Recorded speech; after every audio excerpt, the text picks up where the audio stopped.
Pareng matur lepat nyuwun pangapunten dalem. Iya. Sedaya manggalaning praja ugi parampara ingkang nyunjung dhateng panjenengan dalem wedal sakmangke sampun siya nenggo dawuh panjenengan dalem. Kaya mangkon sawetara dikepenakno nggone lolu Nistaken dalem. juru demung amonco negari banyak wit adi paran pawartan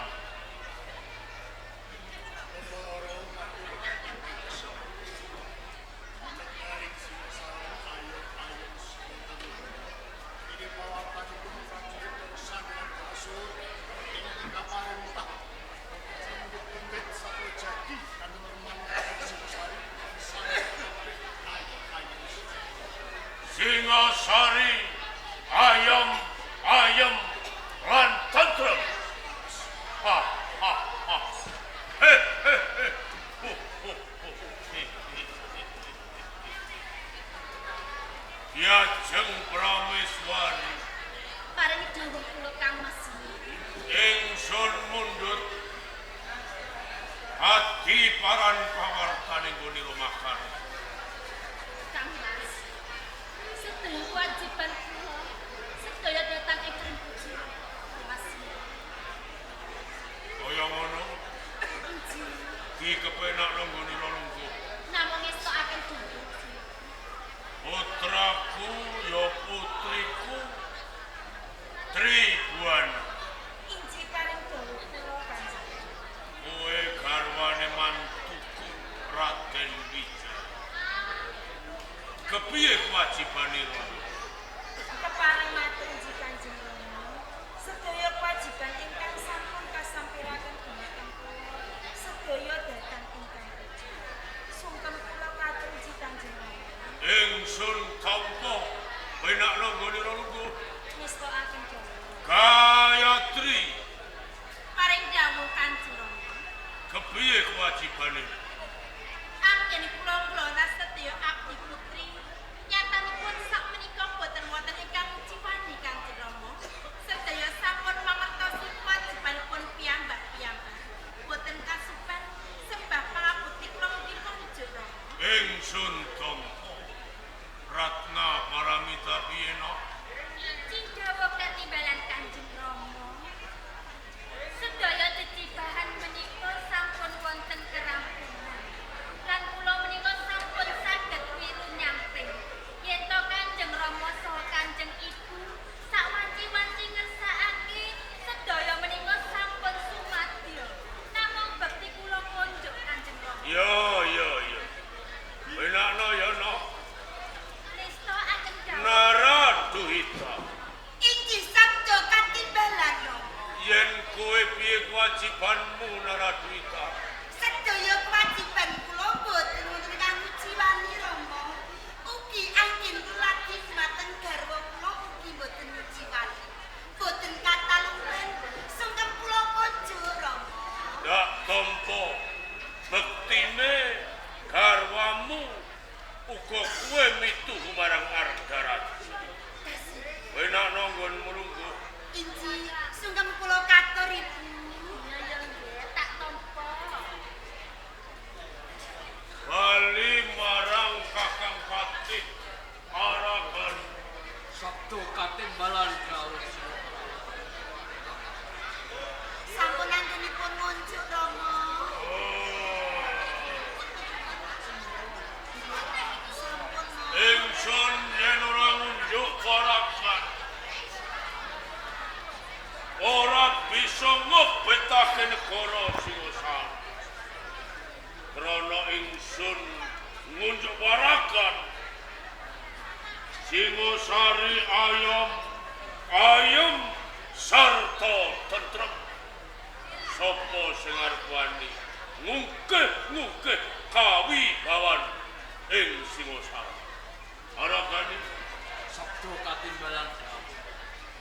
katentreman Singosari kepiye? Arakane matur lepat pun parapunten kalih.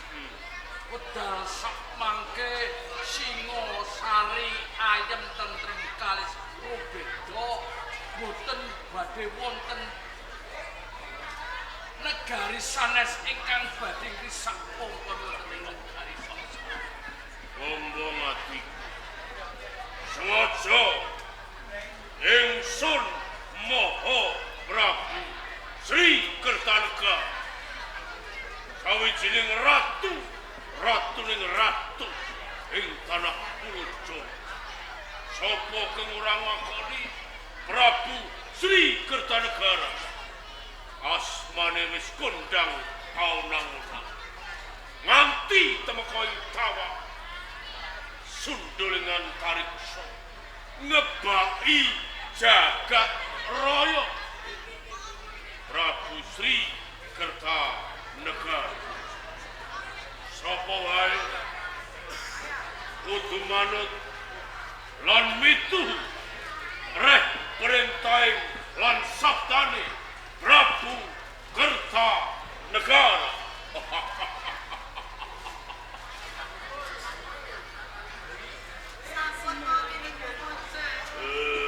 Sampun agungipun panjenengan Jajeng aja cilik ngerti senajan to ingsun munjuk ora kan nanging ingsun ora bakal mendem malah saya kuncara wasis nggugu betake Raja Singosari. kula mesake dhumateng raga panjenengan semua. Kowe ora usah mesake marang raga. Aku wis katelah rajaning Raja Siwa Buddha. Sapa sing arep wani depani marang jajane Sri Kertanegara.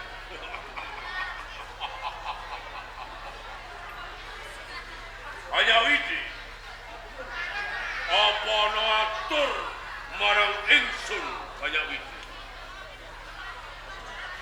Siun siwan kuden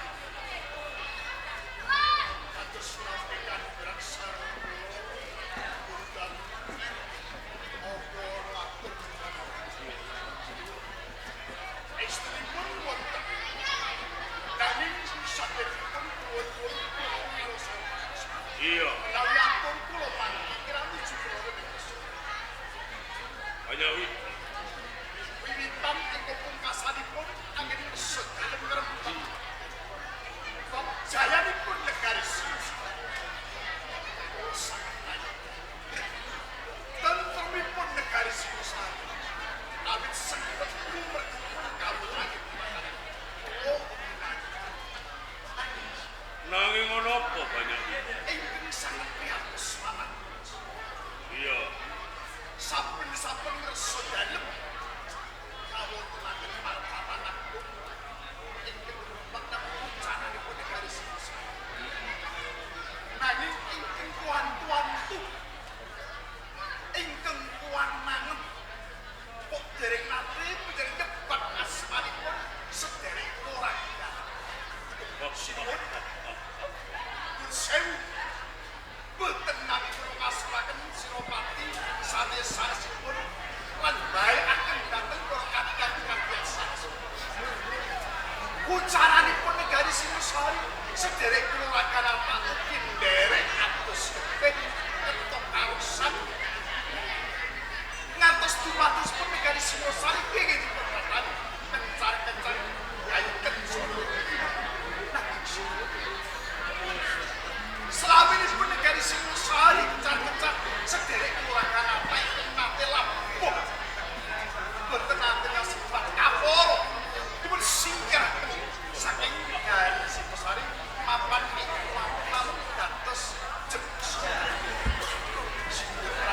Ayawidi. Kula boten nami buroning resu dalem boten monggo. Kok inggih panjenengan kakman Rasulullah.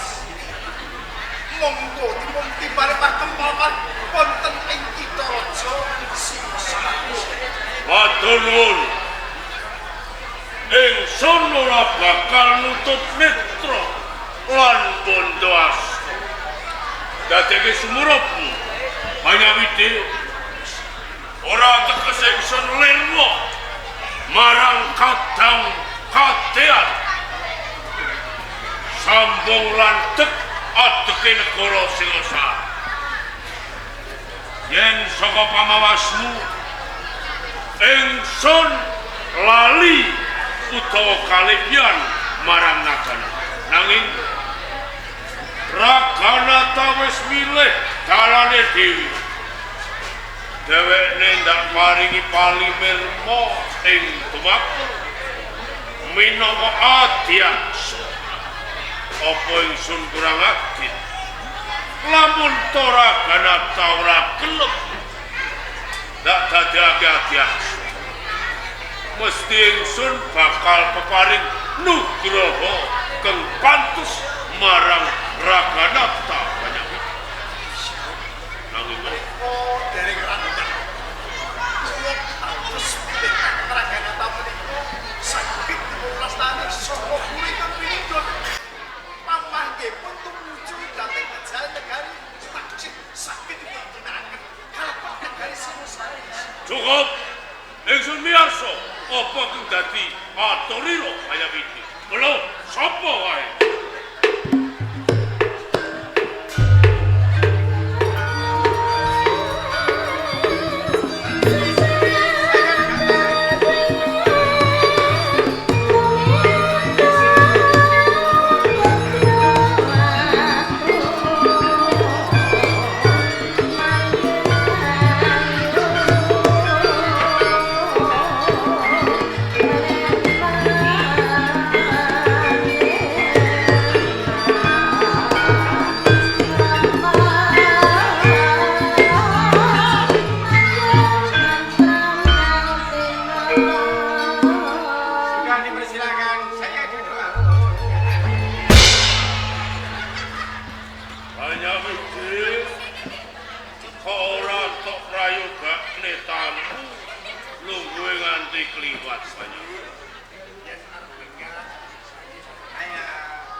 Panyawiti sira ndak keparengake murba sapa tamu kang lagi sini kaya mau haya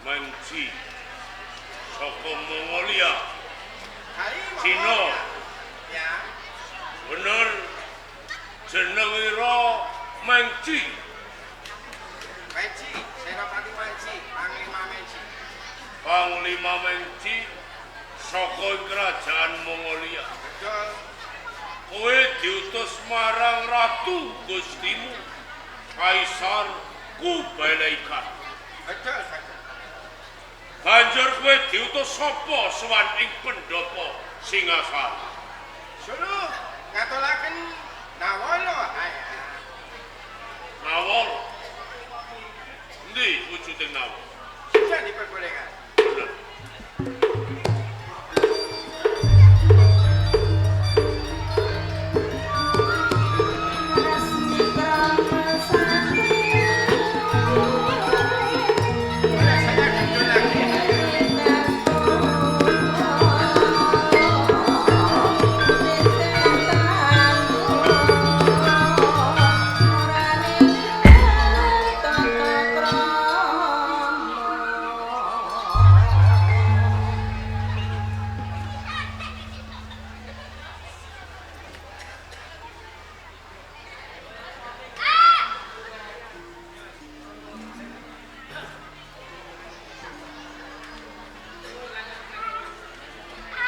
kabeh wae tak keparengake midhangetake gonku bakal mas surasaning nawa Sendika dawuh.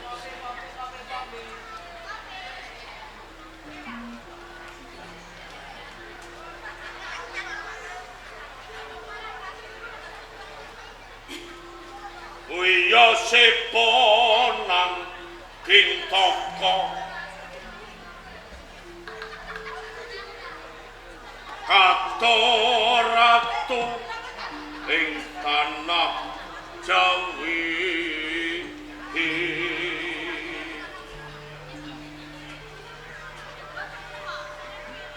Kertanegara kang nangkong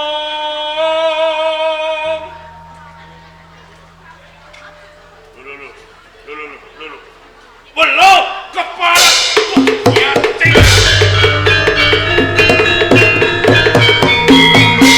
Panji Sayang. maju Permisi. kaisarku balaikan butuh pawangsulan Saya tidak nyawa. sing wigati mengko dadi atur ana ratu gustimu ku balaikan Kaisar Ubaikan. wangsulane Sri Kertanegara yaiku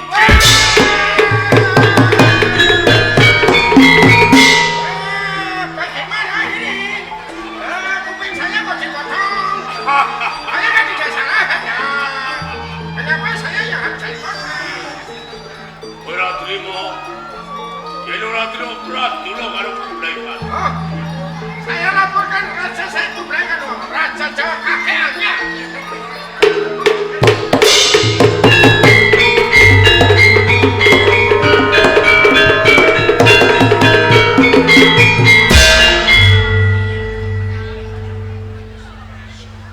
Wayawit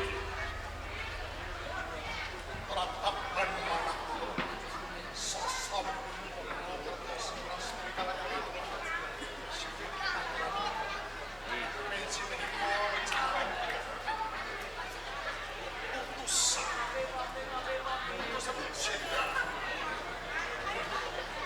mongko wonten tetemban utusan Jaloko wangsul sampun ngantos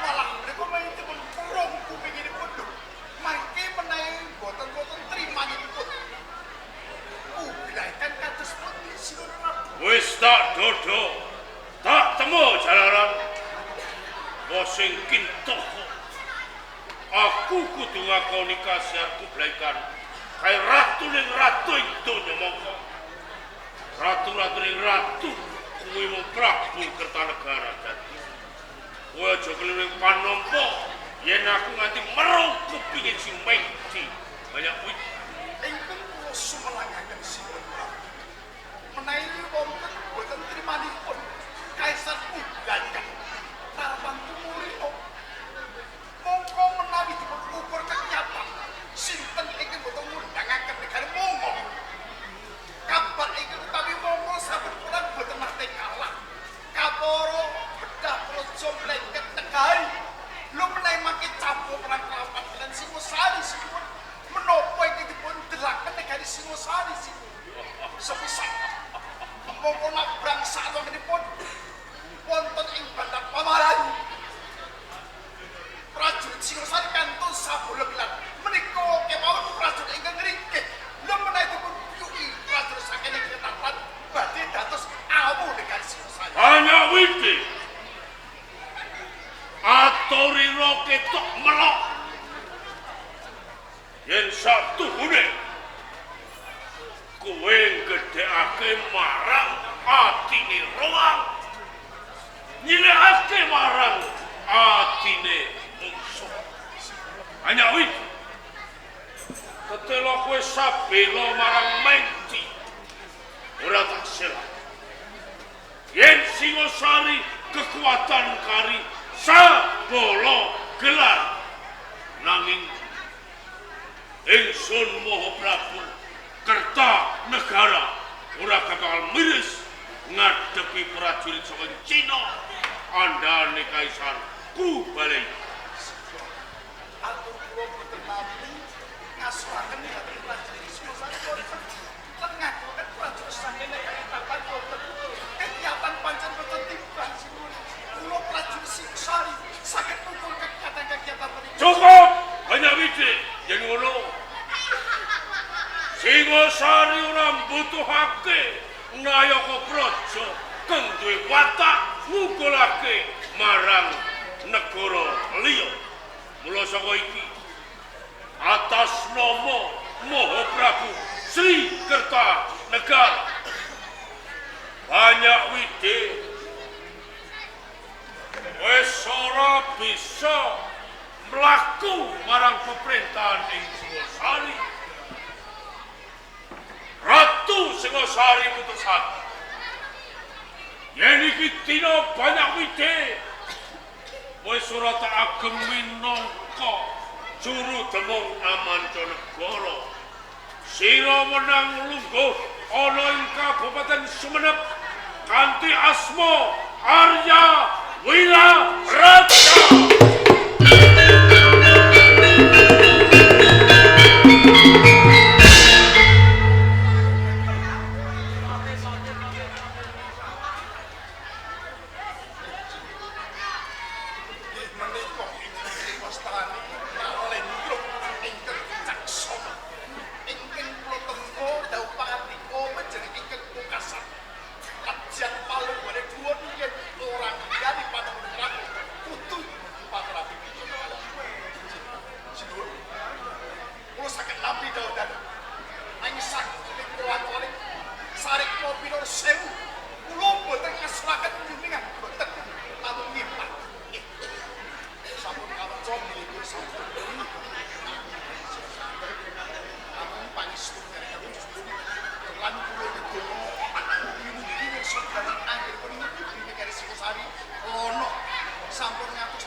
Tidak.